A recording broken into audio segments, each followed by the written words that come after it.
One of the most basic abilities that a child needs is to be able to gain access to his or her wants and needs, which is also known as manding. However, manding isn't just about asking for things.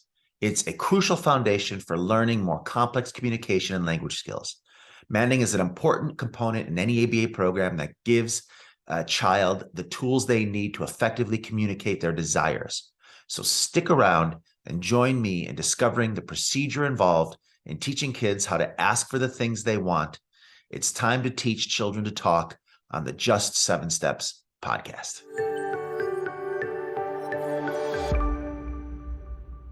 Last week, I covered the important details of teaching a pre-verbal child to imitate sounds on request as we build toward teaching them how to talk.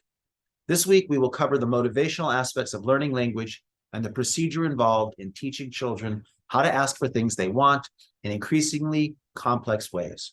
Hi, I'm Robert Schramm, a behavior analyst, education specialist, an author, and dad. And each week, I share with you strategies to help you find the path to real progress for your kids who may be struggling. For some children, learning how to talk can be a hurdle that is just too high for them to get over on their own. And traditional approaches to teaching children to learn to talk can be inadequate. So today on the podcast, I'm going to get into the whys and hows of teaching a child to mand or request for their desires in increasingly complex ways, leading them to the use of functional spoken language. Now, the reason mand training is such an important part of the early language development is that it is based on the simple concept of I want, I do, I get. That is what a mand is. I want something, so I do something, and therefore I can get something. Now, this is a powerful function of language because a successful mand always leads to the acquisition of reinforcement. And anything that is reliably reinforced is going to increase in frequency. So this is why, in addition to teaching verbal imitation, like we discussed last week, the second important factor in early language development is the creation of a desire to use communication to mand for things you want from others. Now, whether you're using a complex combination of words or just grunting and pointing if you want something, and the behavior is intended to gain access to it, then you are actually doing what's called manding. I've often heard it said that the first mands are a baby's cry. Pointing or taking mom's hand to an item you want is also a form of manding. Where many kids then get stuck is transitioning from the use of physical gestures that are generalized, like pointing, to vocal gestures that are specific. So one of the ways that we can help a child over that hump is by teaching them physical gestures or behavior that is specific.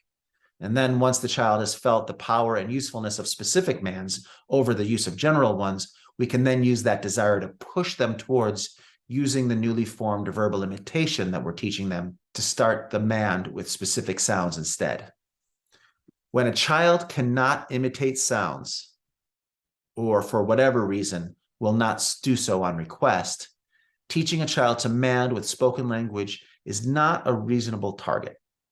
Instead, we need to find a physical response that can be very specific, meaning one movement or a selection equals one thing and another movement or selection equals something else. And this is where some form of augmentative communication system would be important. There are several augmentative communication systems that are available to us. All have their pluses and minuses, but the one thing they all have in common is that and that's crucially important, is that they're easy to physically prompt. That means we can help the child to use the behavior, allowing them to come in contact with reinforcement. It's veritably impossible to physically prompt someone to say something, as spoken language relies on a complex combination of factors, such as the opening and closing and vibrations of the vocal cords, the correct tongue placement, mouth shape, as well as the specific airflow and control. So it can be quite complex to someone who has to learn to do each part through trial and error practice. And none of that, aside from some simple help with mouth positioning, is something that we can physically prompt. At best, we can use model or imitative prompts. And for many kids without the ability to physically prompt them, we cannot get them to use the behavior we want to reinforce, and therefore cannot show them the benefit of that behavior and help them to practice using it more and more frequently. So this is why augmentative communication systems are so important to use. The three main systems you can use to help augment the learning process of spoken language are sign language, the picture exchange communication system called Pecs, and the use of an electronic talking device or software. That is something where you push a button and the device then says the word for you. Now, all three of these systems are easily and physically promptable. So in addition to working on your verbal imitation from last week's episode, you also have to choose which augmentative system is best for this individual child to use, not as a substitute or a replacement, but as a bridge to spoken language. So how do you choose? Well, I'm not going to try to convince you that one is better than the others, but I will quickly mention some of their pros and cons. Sign language. The main pro is that it is not selection-based, where Pecs and the talker device are both selection-based, meaning the behavior is always the same. You reach and grab, or you reach and touch a button. With sign language, you do a different behavior for each and everything that you want the child to ask for. And although this can make it more difficult to learn initially, it does mimic actual language and therefore might make the jump from sign language to spoken language easier. But to be honest, I don't have any evidence that shows this to be the case. It is merely hypothesis as far as I know. The downside to sign language is that it can be more challenging to teach, especially to children who have a limited motor imitation repertoire. Maybe they have weak motor skills or even an aversion to physical touch. And additionally, the only listeners the child has to communicate with are people who also know the signs that the child has been taught. Now, Pecs is easy to teach because the behavior the child uses is always the same. They just grab a picture and they hand it to the listener. And because the pictures are clear and easy to see, anyone can be a helpful listener. Perhaps the best of both worlds, though, is using a talker electronic device. It allows for easy selection-based prompting like Pecs, and it allows for anyone to be the listener. But if it does have a downside, it is that it is the same behavior used over and over by the child. They just select a different button to push each time. And another major deterrent to the use of talkers was always the costs related to it. But with the advent of reasonably priced iPad software, that has become far less of a barrier to most families. Once an augmentative system has been chosen, you then start to use effective prompting to teach the child to use the system to ask for their most strongly and frequently desired things. So if I'm going to help you teach your child to use augmentative communication to demand for things, I need a list of the things your child is most likely to want to ask for throughout the day. This list should include food and drink items, but it must also include items like toys and activities that the child enjoys. When deciding what Mands we're likely to want to teach, it is very important that we consider exactly what we will call these items, as they will eventually become your child's first words. Teaching Mands for words like more, please, help, and eat is not recommended. The reason is these words do not have standalone specific value to the child. They're reliant on other Mands to be successful. For example, if I teach a child to say more, the sign or the Pecs picture for more is only useful in relation to another Mand for what they want more of. The same is true for the word eat. Eat what? Do you want to eat this? Do you want to eat this? And then the child is right back to pointing. The first words we teach should be specific names for specific items with no ambiguity. When they show you the picture of a train, they want their favorite train toy.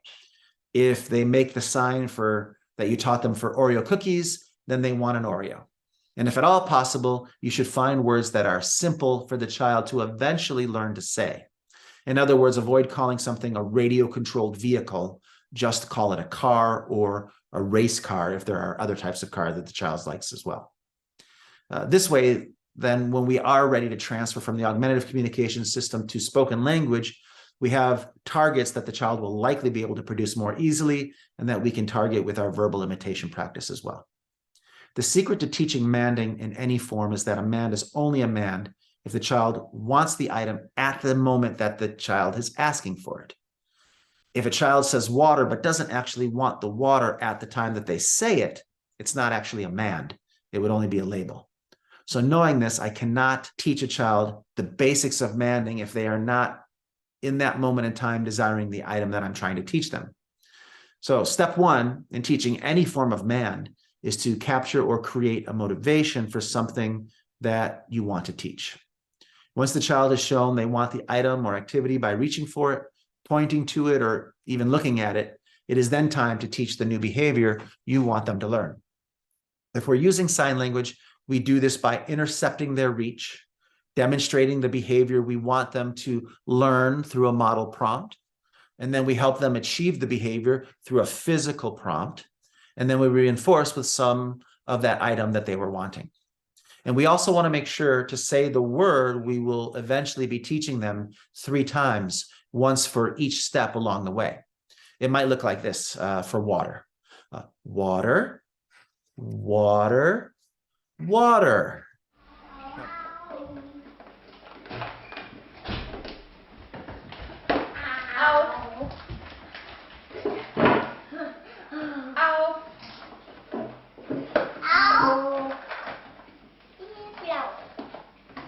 Süßes.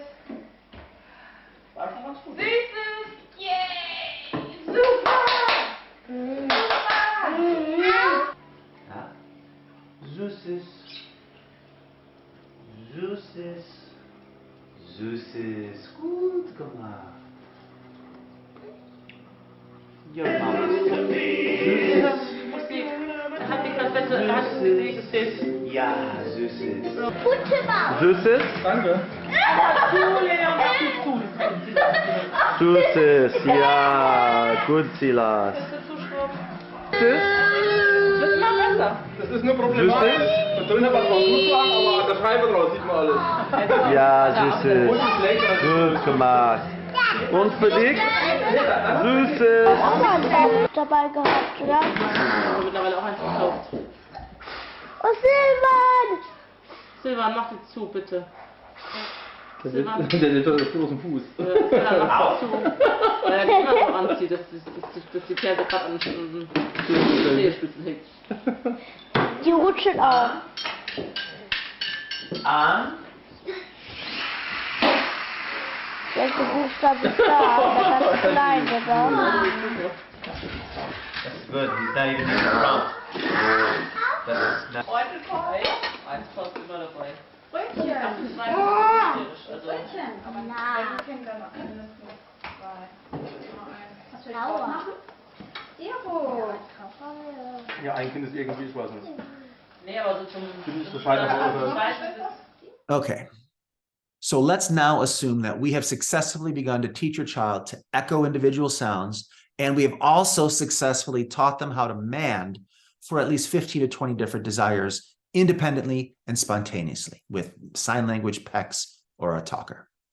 The next step is to start to bring these 2 separate skills together. And once you know what your target mands will be, you can begin to teach the initial sounds of those words in your verbal imitation practice. So if you have mands for TV, car, and gummy, you can make sure that you're targeting the T sound, the K sound, and the G sound in verbal imitation. And once the child can make the initial sounds of words and are being motivated to use behavior to ask for things that have those initial sounds in it, there is a really good chance that the child will automatically start making that sound when they're asking for it. If not, we can always use just a little bit of extinction on these well-learned physical mands to help motivate the production of known sounds as part of those mands. So if you're really interested in being able to use this approach to help a child in your life who's not begun talking due to their disability or the way that they've been taught by professionals so far in their life, I would recommend getting a copy of my book called Motivation and Reinforcement, Turning the Tables on Autism. It has just about everything that I would want to know if I was trying to educate a child with a diagnosis of autism, including how we teach pre-verbal children how to use spoken language. Now, you can find that book at its cheapest price at the following link: www.lulu.com/spotlight/Schramm. Now, I've noticed that if you don't use the capital S in Schramm, you may not find me. So be sure to use that capital S if you look for the book at lulu.com. It's also available at normal places like Amazon and others. But you can find the cheapest offer at lulu.com. Okay, so let's recap what we have discussed so far in the 2 podcasts about teaching children to learn to talk. First, we need to be able to make progress in 2 distinct areas. The first is taking a child through the process of developing an increasingly complex verbal imitation repertoire. Then we have to teach them to ask for things they want using an augmentative communication system like sign language, Pecs, or a talker. And once they have the ability to make basic sounds and can ask for things using physical behaviors, we would try to help them bring the sounds that they can now make on request over to their Mands so that they can use those sounds as part of their requests. The goal then becomes to continuously increase their verbal imitation repertoire and to match that up with an ever-increasing list of spontaneous Mands the child has a desire for. Again, check out my motivation and reinforcement book at lulu.com/spotlight/Schramm with a capital S. And we will see you right back here next week for hopefully another great podcast episode, but only if you take the time to subscribe.